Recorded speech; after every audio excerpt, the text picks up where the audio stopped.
bien bonjour à tous messieurs dames, j'espère que vous allez bien, c'est Fuku. Aujourd'hui nous sommes le 6 septembre 2023, les marchés ont tous clôturé.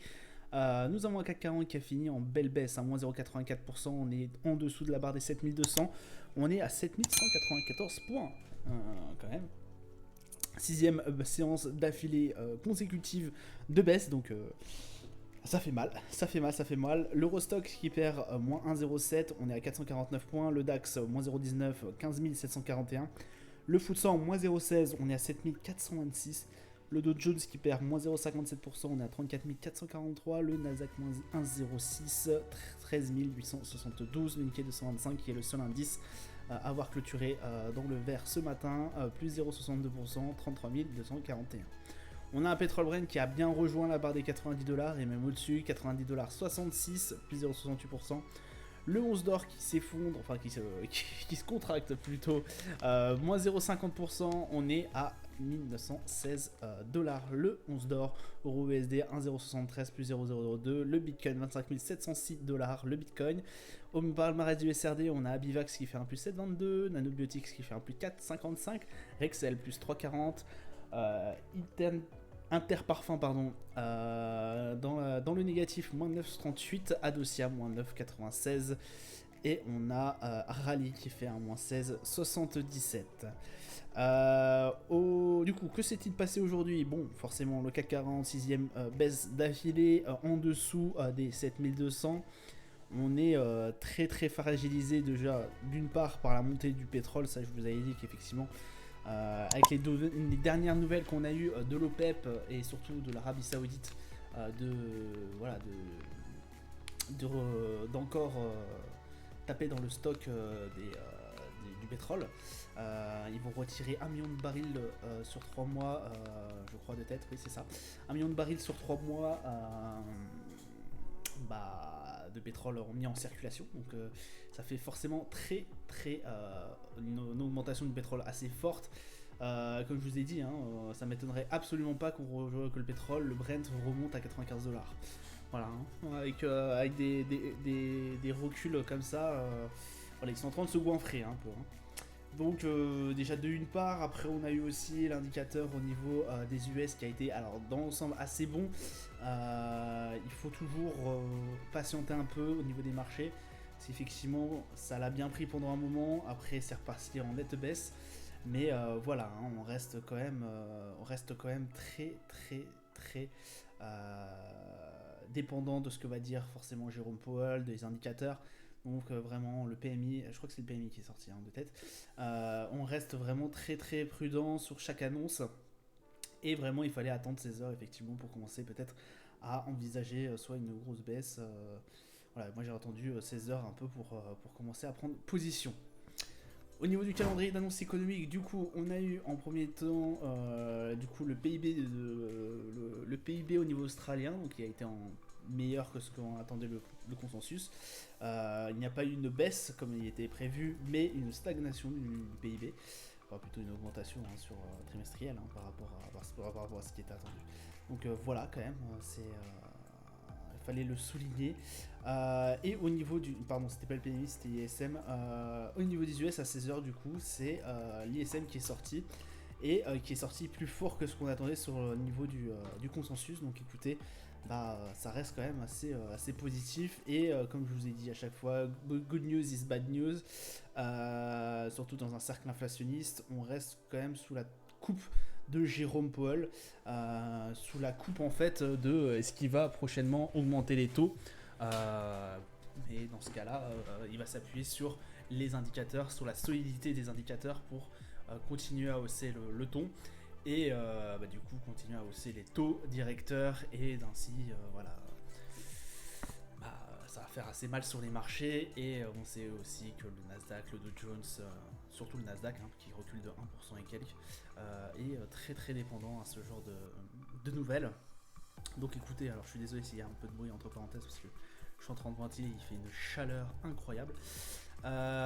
Donc voilà un peu ce qui s'est passé aujourd'hui. Demain on aura la balance commerciale australienne ainsi que la balance commerciale chinoise, tôt plutôt demain matin.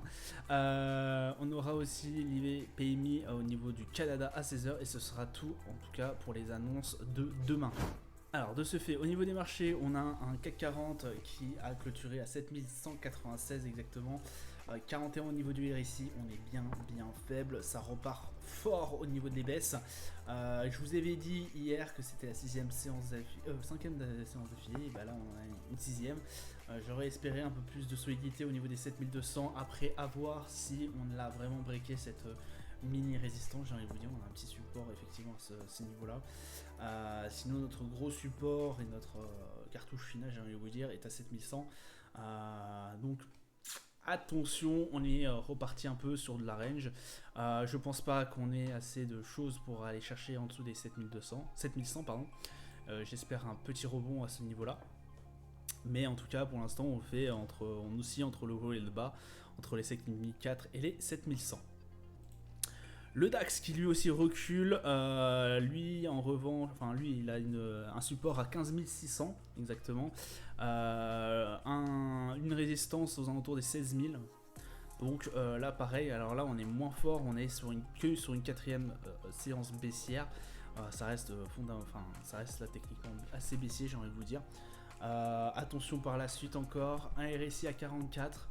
Bon, ça reste un peu mieux que le CAC 40, mais c'est pas non plus folichon. Donc voilà, soyez prudents si vous prenez position en hausse.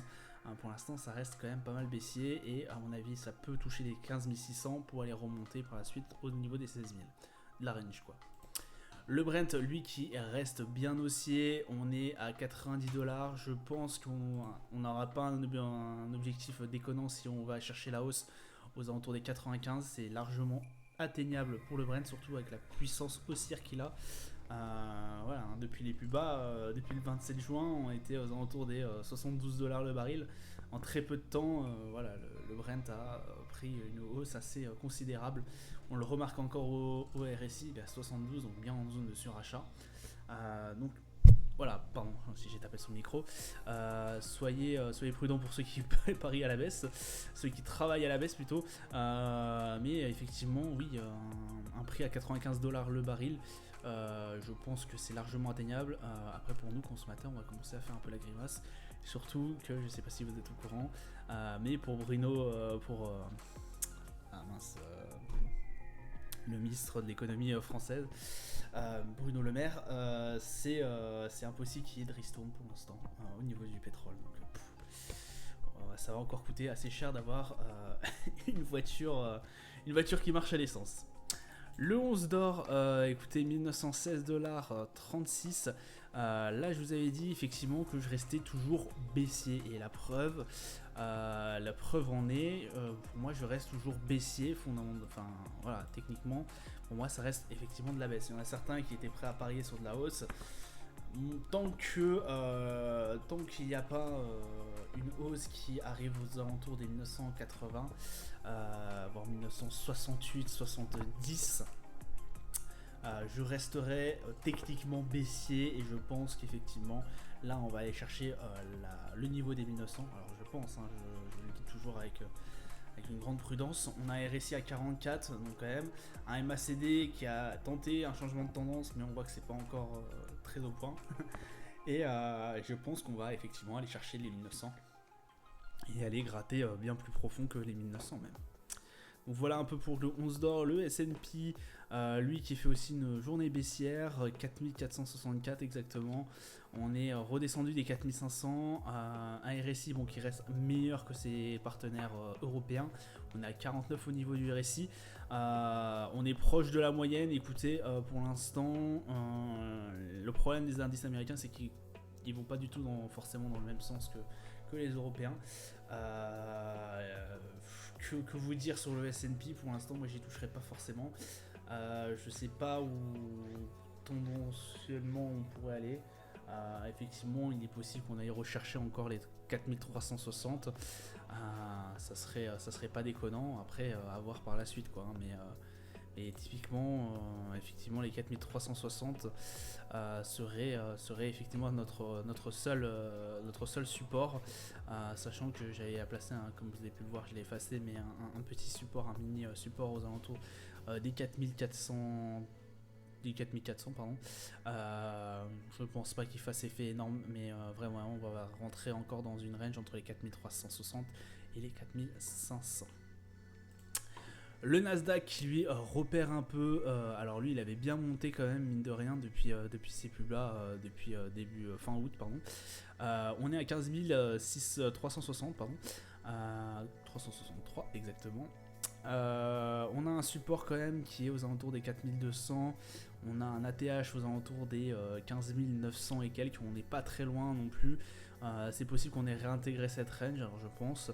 Après, il va falloir que effectivement ce support fasse office bien évidemment de support, ce qui n'a pas été forcément le cas. On a vu qu'il a fait plutôt de la résistance aux alentours de fin juin début juillet. Au bout d'un moment, il a cédé. On voit que là, il n'a pas fait son rôle de support, mais par contre, on voit qu'on a un peu buté là-dessus. Quand même, ici, bon, on avait des positions sûrement vendeuses très très vite. Qui ont empêché ces 15 200 d'être conquis. Et après quand même on a réussi assez facilement à repasser au-dessus. Donc les 15 200 n'est pas non plus le gros support. On a un autre plus gros support aux alentours, et comme vous l'avez pu le voir précédemment, aux alentours plutôt des 14 680, 14 700. Là on a un plus gros support, mais voilà, potentiellement on a les 15 200 à aller chercher si on passe en baissier. Si ce support là ne tient pas, et franchement ça m'impressionnerait pas, voilà, hein, vous avez compris, je pense pas qu'il fasse un rôle extrême au niveau du support. Par contre on a toujours les 14 680. Si ce n'est pas le cas et qu'il arrive à nous supporter entre parenthèses et à nous faire remonter, on a toujours cette résistance aux alentours des 15 851 pardon, avec un ATH aux alentours des 15 916. Alors un ATH comment vous dire, un plus haut annuel, voilà. Sur cette année, hein, pas historique pardon. En revanche, on pourrait peut-être assister à un double top ou un épaule, mais pour l'instant il faudrait qu'effectivement on aille chercher bien plus haut que ça. Bon, pour l'instant rien n'est trop dessiné, j'ai envie de vous dire, mais voilà, ça pourrait être envisageable, et après repassant ensuite en baisse, hein, mais voilà, vraiment restons assez prudents sur le Nasdaq. Le Dow Jones en daily, ça serait plus intéressant. Grosse baisse au niveau du Dow Jones. On a été chercher très très bas, on a été chercher même le support des 34 300. Attention pour le Dow Jones, je pensais effectivement qu'au bout d'assez peu de temps on allait chercher les 35 000. Là on voit qu'il peine un peu à les trouver au-dessus des 34 500. 35 000. On l'a bien vu, là il y a une petite résistance des 35 000 qui s'est fait opérer. 34 300 gros support, on a été chercher bien loin il y a peu de temps. Attention, parce que je vous avais dit hier que là effectivement il y a potentiellement une période baissière une tendance baissière qui commence à se profiler. Là on a une belle descente quand même, on a été effectivement rattrapé de justesse par les 34 300 et qui nous a permis de remonter. Voilà, on a eu ce support qui nous a fait remonter un peu, voilà, avec 4 séances bien haussières. Et là on voit que ça commence à se dégrader petit à petit, et potentiellement on repasserait vraiment sur une très forte descente si effectivement on arrive à dépasser en baisse. En tout cas on arrive à clôturer en dessous des 34 037. Dans ce cas là il y aurait effectivement une descente, une tendance baissière qui se serait bien fait opérer. Donc voilà, faites très très attention en tout cas si vous prenez des positions d'achat au niveau du Dow Jones. On a un RSI qui est quand même proche des 30, des 39, même des 40, on est à 43 exactement.